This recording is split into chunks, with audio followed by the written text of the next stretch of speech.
al calabozo, sus pies y sus manos con grillete, y desde allá conocemos lo que es el hombre que se convirtió con toda su casa.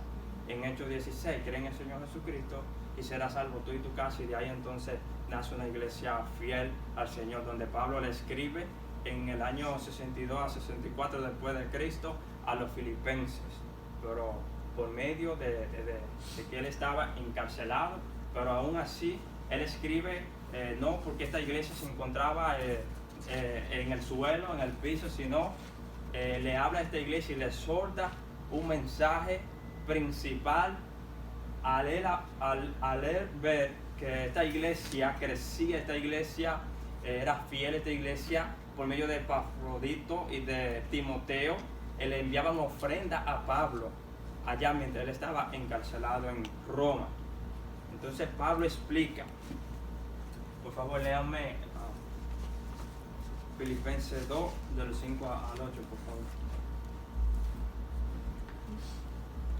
Haya pues en vosotros este sentir que hubo también en Cristo Jesús, el cual siendo en forma de Dios no estimó el ser igual a Dios como cosa a que aferrarse, sino que se despojó a sí mismo, tomando forma de siervo, hecho semejante a los hombres, y estando en la condición de hombre, se humilló a sí mismo, haciéndose obediente hasta la muerte y muerte de cruz. Gloria a Dios. Es decir,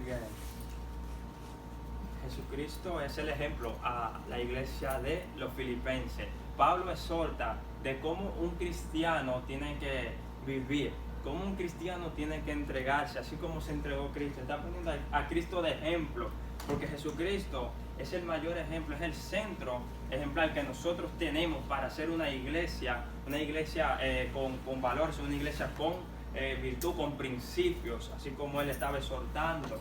Y aparte de eso también,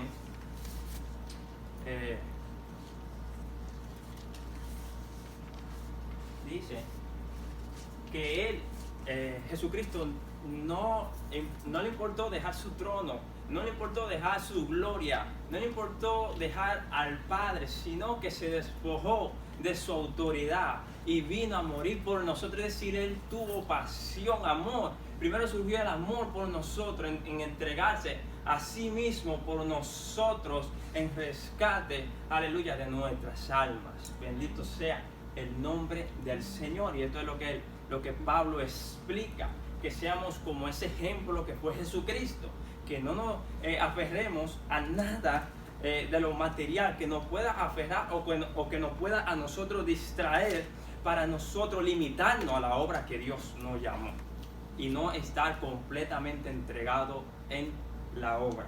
Eso es uno de los primeros ejemplos que el apóstol Pablo le cita a los filipenses. Y estando en la condición de hombre, se humilló a sí mismo, haciéndose obediente hasta la muerte y muerte de cruz.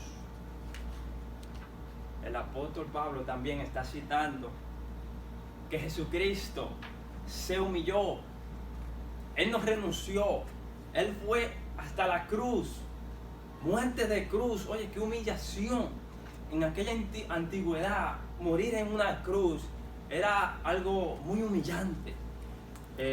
Era algo que no todo el mundo deseaba, morir en la cruz, en excepto las personas que ya robaban, que hacían lo malo, pues lo crucificaban. Pero era difícil una persona, si no tuviera un historial de una persona mala, de una persona que hace lo malo, era difícil crucificarlo. Y Jesucristo, óigame, siendo Dios, el mismo Dios, se humilló hasta muerte y muerte de cruz.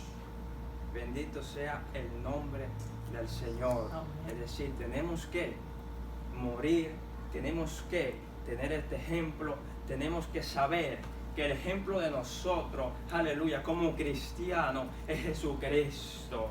Es Jesucristo, es saber que por causa de Cristo y por causa de ser obediente hacia su perfecta voluntad, tenemos que tenerlo todo como insignificante para ganarnos la perfecta voluntad de Dios. Porque si, así como le estuve explicando, Pablo era una persona de gran importancia, de gran absorbencia en lo que es un cargo de una persona que ocupa políticamente y económicamente y científicamente, una persona con un intelecto muy alto. Pero este hombre se despojó de todo eso para así hacer la perfecta voluntad de Dios, alcanzando tener la mente de Cristo, alcanzando también humillarse y buscar hasta terminar su carrera por delante. Así que el segundo punto le seguirá hablando sobre las demás explicaciones que da Pablo a la iglesia de los Filipenses. Dios les bendiga, amados jóvenes, y hasta aquí mi parte. Amén. Gloria a Dios.